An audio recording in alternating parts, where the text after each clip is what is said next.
And the one thing that stood out to me was the story you were telling about Pat Bowlen and Mike Shanahan when he was at Denver, and how Mike Shanahan, like Pat Bowlen, wouldn't pay for dinners and hotels in the offseason.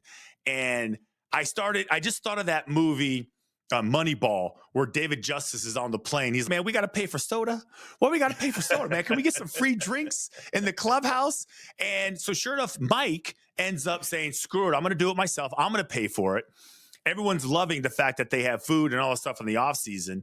And Pat Bowlen, I guess you tell me, is a little ashamed of the fact and ends up saying, okay, I'll pay for it now.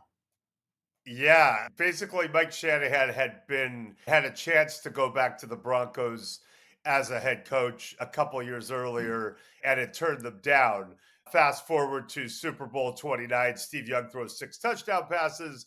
Shanahan's the offensive coordinator for George Seifert. They win the Super Bowl. That night, Pat Bowlen closes the deal up in Mike Shanahan's hotel room before he comes down to the victory party. I remember when Mike came down with a big smile on his face. I just got into Sports Illustrated. It was a wild time in Miami. But Mike Shanahan had seen Eddie DeBartolo, the owner of the 49ers, how he treated the players, how he treated everyone in the organization, how he threw money at things. And the cap had just been instituted. But even before the cap, he was just trying to find a way to make the organization first class, and chiefly to have the players who as can feel like pieces of meat sometimes, to try to underscore, no, I'm doing everything I can to get you guys in the zone where you could play for me, for us.